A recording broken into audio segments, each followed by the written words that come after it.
Alright guys, what's up? It's SkullSlayer03, and today we're going to be unboxing the iPhone 14 Pro Max.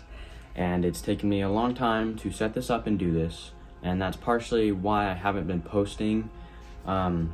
It's been a lot, so I'm going to start working on it. I'm going to start getting different camera angles. I'm going to start getting better lighting, and even this, I made sure my keyboard and mouse was on. I made sure everything looked nice. So I am, as of now, mostly just trying to get everything in order so that I can start making higher quality YouTube videos. And just a heads up, this is being recorded on a 13 Pro Max, and I may do camera tests in future videos. I know it's already been done 1,000 times now that it's been out for a few months, but we'll see how this goes. So I'm gonna go set up a really nice camera angle for the unboxing, and I will see you there.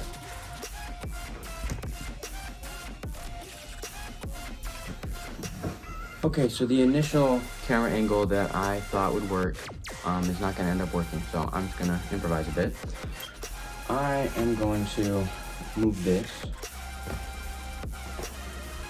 and just back up a bit and do it this way. So it's a very plain box, probably so it doesn't get stolen, which I like. I am unbelievably excited. I can't wait for this. Okay, so we have this padding. I'm gonna put that right there. We have ourselves a paper. Okay. And then we have the actual phone. Okay, so the first thing I noticed when holding this in my hands is that it's a very hefty phone. Like, that could be in part like the box's fault, but I really think that this is a very big phone. There's just more paperwork. So we are going to do the most satisfying part, the peel. Let me see if I can.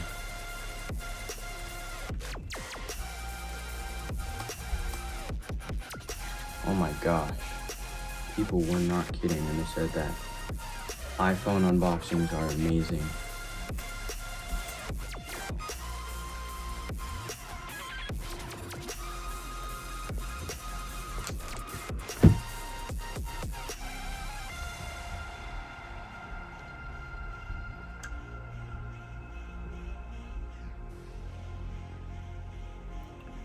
So this purple, none of the videos I've seen have done this purple justice. This looks beyond stunning in real life.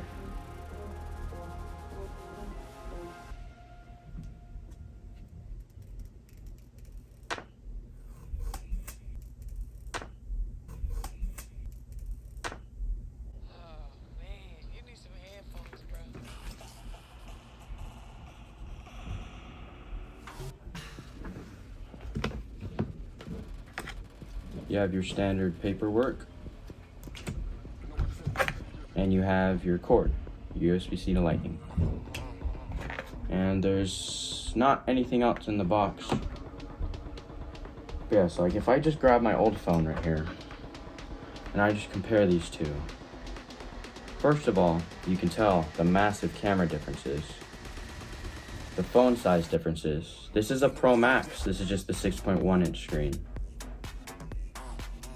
And how much more sturdy this feels in the hand. This has very rounded edges. This is the XR, so it has very rounded edges. That's the design that they chose to go with.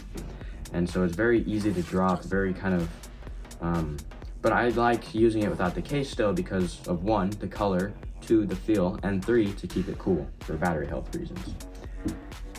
And so I'm gonna turn this baby on.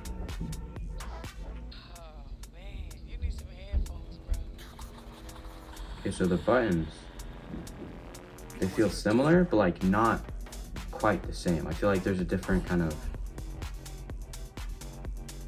almost, what's the word? Like it's more solid.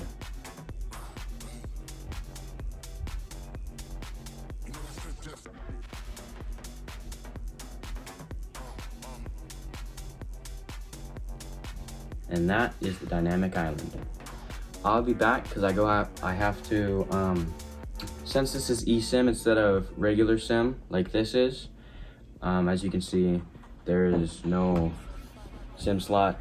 I'm gonna have to go into Verizon and get this all switched over. So I will see you in a bit. Several days later. All right, I'm back.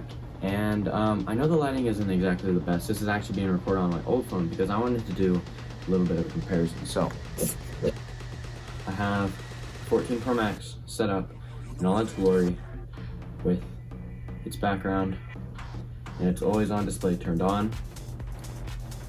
And so I'm super excited to compare it to my dad's 13 Pro Max that he got last year. And so I may end up doing some camera tests, but like just from looking at them, you can see how much bigger the 14's cameras are. Like, it's crazy. Do any of us remember the days?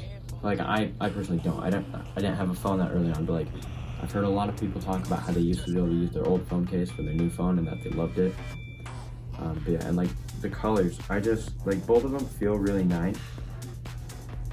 They feel just about the same.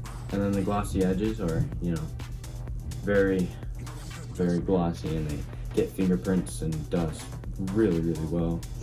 But something I've also noticed is that the speakers, you can barely see the one on the 14, the one on the 13 is kind of noticeable because it's just so much bigger because they were opting for a smaller notch and more screen space. On this one, it's just a tiny, tiny little line. So that's amazing to me. And then also, you can just see how much space the notch frees up compared to the 13. But they're both very big phones. They're both very nice looking displays. So I want to see these in action against some tests, and those will come in a later video. But for now, I want to review the 14 Pro Max. So I've been using it for a few days. Well, more like one day. And I got it all set up. I got my settings how I wanted. I transferred all of it over. And it's actually amazing. Here's a photo that I shot on it in the dark. And it's a very, very dark photo. Like, the only source of light is that, like, rock lamp thing. And so you can see the grain around all the dark edges.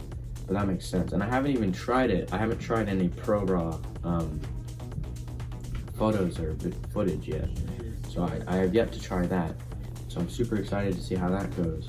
And then just how good both of these phones look side by side. Like, there's no screen differences. Like, I'm pretty sure they use the exact same screen, except for the 14's has the capability of going down to only 1 hertz, whereas the 13's has the capability of going down to 10 hertz. And so the 1 hertz will definitely save some battery. And so far, I've already gotten a lot more battery out of the 14 than I would have on the XR. And I'm just so impressed. The 13 to me looks like a little bit bigger, but that could be because of the bezels. But other than that, they're pretty much identical. And then the dynamic island, it looks amazing. Like, it looks so good. I'm so impressed with it, and I just can't believe I actually have this. And I'm gonna have this for a while, but once I can, I'm gonna start reviewing the new phone every year. But anyways, so thank you guys so much for watching, and I'll see you on the next one.